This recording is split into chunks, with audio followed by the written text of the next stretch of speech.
Je pense que le mouvement qui est en marche, moi, ça fait 25 ans que je suis dans le syndicalisme, j'ai jamais vu ça. C'est ce que tu me disais là, on s'asseyait Ouais, tous les deux. Tu me dis, moi, toi, tu as participé à beaucoup de mouvements oui, avec les c'est- JA, etc. Tu n'as jamais vu une telle Non. mobilisation dans tous les secteurs En fait, c'est ça. agricoles. Ce qui est différent, je le résume comme ça, c'est dire toutes les productions, toutes les régions, toutes les religions. Il y a tous les syndicats agricoles autour de la table, il y a toutes les régions de France, il y a toutes les productions. J'ai jamais vu une mobilisation qui avait une telle ampleur. Je pense que les chefs syndicaux sont aujourd'hui en train de capitaliser là-dessus, mais ils ont été dépassés par l'ampleur du mouvement. Jeudi dernier, au centre de la Saône-et-Loire, un appel JA Fédé, 120 tracteurs, quoi. Enfin, un truc de fou, quoi. Moi, j'ai jamais vu ça concrètement. Et ce mouvement aujourd'hui, il prend une vraie ampleur parce que tout le monde est excédé, parce que on est arrivé à la croisée des chemins sur ce qui était acceptable et ce qui n'est plus acceptable en termes de revenus, et puis les enjeux de renouvellement des générations, parce que je pense que c'est ça aussi qui motive les mecs de mon âge, c'est de dire aujourd'hui, on a 50 ans, il y en a 50% qui partent en retraite dans les 10 ans qui viennent, il n'y a personne pour reprendre notre ferme. Et il y avait une habitude chez les paysans, c'était de vivre pauvrement, de vendre ta ferme quand tu t'en allais, d'avoir certes une petite retraite, mais le pécule faisait que tu allais au bout, quoi. Tu finissais tes jours tranquillement, sans problème d'argent. Aujourd'hui, vu qu'il n'y a plus personne qui reprend les fermes, oui. c'est pas le cas, quoi. C'est pas le cas, quoi. Didier, tu le sais, nous sommes gouvernés depuis plus de 3 décennies, si ce n'est pas 4 pour moi, par des gens qui ont pensé qu'il pouvait y avoir une France et une Europe sans usines. On a tué la classe ouvrière. Je te dire que ces gens-là pensent tout à fait que la France, qui pourtant est une grande puissance agricole depuis toujours, peut très bien continuer d'exister dans le monde globalisé en étant une France sans agriculteurs et sans paysans. Donc je vais te dire, Donc, ils ont sans fait ce ouvriers, calcul. sans usine, Mais oui, sans qu'avec des paysans. cols blancs, qu'avec des le petits, tertiaire et puis le tourisme. qu'avec Donc, le des petits tourisme, bonhommes. le parc d'attraction. Ouais, Non, c'est ça. qu'avec Mais des petits c'est un peu bonhommes ça. tout gris, qu'avec des petits bonhommes tout gris derrière des ordinateurs, bientôt tués par l'intelligence Oui, artificielle. mais Barbara, Tout ça est pour que- merveilleux. Pour que la France reste Ça s'appelle belle. la Commission de Bruxelles. Oui, mais pour que la France reste belle et Attractif visitée, pour les Oh là. touristes. il faut quand même une France, il faut que les paysages, quelqu'un s'en occupe. Oui. Et je suis désolé, mais si nos campagnes sont belles, c'est parce qu'il y a encore des agriculteurs. Mais tu... Et qui va s'en occuper Ils le vivent. jour où il n'y aura plus Mais d'agriculteurs? mon cher Olivier, pour que, Les petits villages, pour que nos dirigeants veuillent que la France soit belle, encore faut-il qu'ils l'aiment, qu'ils la respectent et qu'ils aient envie qu'elle Qu'ils la perdure. connaissent. Et qu'ils la connaissent et qu'ils aient envie qu'elle perdure. Je pense qu'ils en ont rien à faire vu qu'ils nous ont construit des centres commerciaux et des rocades partout depuis 40 ans. Si tu crois que ces gens-là ont envie de sauvegarder le patrimoine paysager de la France, alors je vais te dire, ça leur passe au-dessus des étiquettes. Jean-Loup? Non, mais moi j'aime bien faire des petites synthèses, c'est-à-dire que là, depuis qu'Emmanuel Macron a été élu en 2017, Gilets jaunes en 2018-2019, un mouvement quand même d'une ampleur historique, d'ailleurs, qui a fait très peur au début, puisqu'on sait que le patron du MEDEF de l'époque avait appelé Emmanuel Macron, c'est avéré, en lui disant « Oui, tu lâches tout, c'est un mouvement beaucoup trop impressionnant ». 2023, les banlieues, pas mal aussi, c'était un mouvement encore plus massif l'été dernier qu'en 2005. Et là, les agriculteurs, dont notre camarade nous dit que c'est un mouvement d'une ampleur historique qui touche toutes les régions géographiques et tous les secteurs d'activité agricole. Donc bravo, Monsieur le Président, le grand chelem, beau bilan, des banlieues à la campagne, la France périphérique, les dom-toms aussi, il y avait eu la révolte des dom-toms.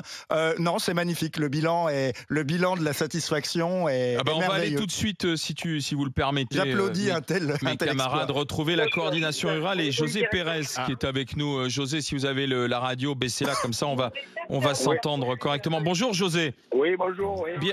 Bienvenue dans les grandes gueules. Vous êtes où là dans les tracteurs, là, dans la montée sur Paris? Là on est un peu dispatché un peu partout. Nous on est sur l'autoroute. On a des convois qui sont partis sur la nationale 21. On appelle tous nos tracteurs à nous rejoindre sur l'autoroute A20. On a eu l'autorisation là de continuer. On était bloqués par des escadrons de gendarmerie mobile avec des chars. C'est de la folie, quoi. Mais pardon, pour qu'on comprenne ce qui s'est passé, vous avez été bloqué une première fois par les forces de l'ordre parce qu'on ne veut pas voir de tracteurs sur un gis, si j'ai bien compris. Certains d'entre vous sont passés à travers Champs et ont rejoint la départementale, c'est ça?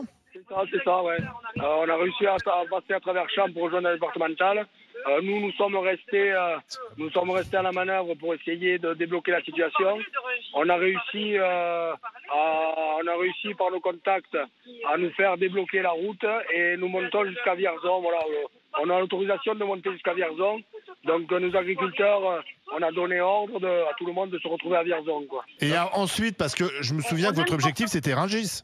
Oui, tout à fait. Notre objectif c'était Rungis. Donc voilà, mais Rungis c'était, voilà, on a dit Rungis parce que c'était symbolique. C'était symbolique. C'était pour dire, voilà, on monte. C'était pour mettre de la pression. C'était pour qu'on nous écoute. Voilà, bien entendu, on sait très bien qu'on n'arrivera pas à Rungis. Ouais. Voilà, l'objectif c'est faire monter tous mes adhérents à Paris, quoi. Mais là, Mais vous moi, dites, attendez, José, je voudrais qu'on comprenne. Vous dites, on a l'autorisation, mais l'autorisation, qui vous a donné l'autorisation? Ah, mais là, on a eu un contact, oui, le préfet, mais ministère c'est intérieur. notre présidente nationale qui a eu Monsieur Darmanin, qui nous autorise à monter jusqu'à Vierzon. Formidable. Mais Vierzon. vous dites quand même, alors peut-être pas Rungis, mais Paris, ça veut dire quoi Paris? Hein? Je vous entends mal. Pardon, vous dites, on ira peut-être pas à Rungis, mais on veut aller à Paris. C'est-à-dire que de Vierzon, vous continuez jusqu'à Paris. Ah ben là, on va monter jusqu'à Vierzon. Déjà, c'est la seule. Ouais. On a Non, mais c'est l'autorisation de des monter étapes. à Vierzon. Et après, on verra si on peut convoyer vers Paris. On avisera à ce moment-là. Mais pour l'instant, on est coincé, quoi. Ouais. Vous vous sentez complètement, excusez-moi, mais vous vous sentez complètement libre et autonome de diriger, enfin, ou de participer à un mouvement qui est coordonné avec le ministère de l'Intérieur. Enfin, excusez-moi, mais Non, là, on est quand même dans quelque chose d'assez spectaculaire. C'est-à-dire que tout coordonné avec Monsieur Darmanin, c'est quand même pas piquer des hannetons, excusez-moi. hein. Non, mais là, c'est incroyable. Et qu'on ne laisse pas les agriculteurs monter jusqu'à Paris pour porter leurs revendications, parce que c'est ça qu'on veut. On veut porter des revendications, on a l'impression de ne pas être écouté, et on est écouté par une quantité astronomique de CRS et de blindés, quoi. C'est quand même catastrophique d'en arriver là, quoi. Mais José, l'objectif, pour qu'on vous suive bien, là, c'est point de ralliement, si je comprends bien, Vierzon, d'accord? Oui. Et ensuite, quand vous serez à Vierzon, vous refaites un point, mais l'objectif, c'est bel et bien de monter quand même sur Rungis. Mais l'objectif, c'est de se rapprocher de Paris maintenant, puisque Rungis, on a bien compris qu'on aura beaucoup de mal à monter à Rungis. Donc, on est en train de se coordonner avec les gendarmeries pour voir, on veut se rapprocher le point le plus près de Paris, puisque c'est la seule solution c'est la seule chose qu'on nous autorisera. D'accord. Monter Mais le je plus près crois- possible de Paris. Je crois que c'est une bonne tactique. Moi, j'ai de conseils à donner à personne, mais je serais chef syndical de quelque mouvement que ce soit aujourd'hui. Je dirais, c'est simple. Paris, c'est 220 000 tonnes d'alimentation par jour, la consommation de Paris. 220 000 tonnes d'alimentation par jour. Aujourd'hui, la réserve de Paris, c'est 3 jours. Il y a 3 jours de réserve à Rungis. Aujourd'hui, tu fais une nasse à 30 km du périph' où tu prends toutes les autoroutes. Tu ne fais pas chier les usagers. Tu laisses passer les bagnoles, tu laisses passer les camions qui n'ont pas d'alimentation et tu dis aux camions qui ont de l'alimentation non française, vous restez là. Bah là, tous les Tu accès fais à Paris ça sont tout bloqués. autour de Paris. En province, si tu veux, tu fais les grandes villes un peu autour. Et puis, tu vas faire aussi les plateformes logistiques des enseignes. Comment tu grandes alimentes Rungis si là, tous les accès à Paris sont Non, mais bloqués là. le but de cette manœuvre, c'est quand même aussi de montrer qu'il y a une baisse constante du pourcentage de produits français. On nous rabâche les oreilles avec l'autonomie alimentaire. Si tu bloques autour de Paris toutes les denrées alimentaires non françaises, tu vas te rendre compte au bout de 8 jours. Les rayons vont se vider. Au bout de 8 jours, Rungis est vide.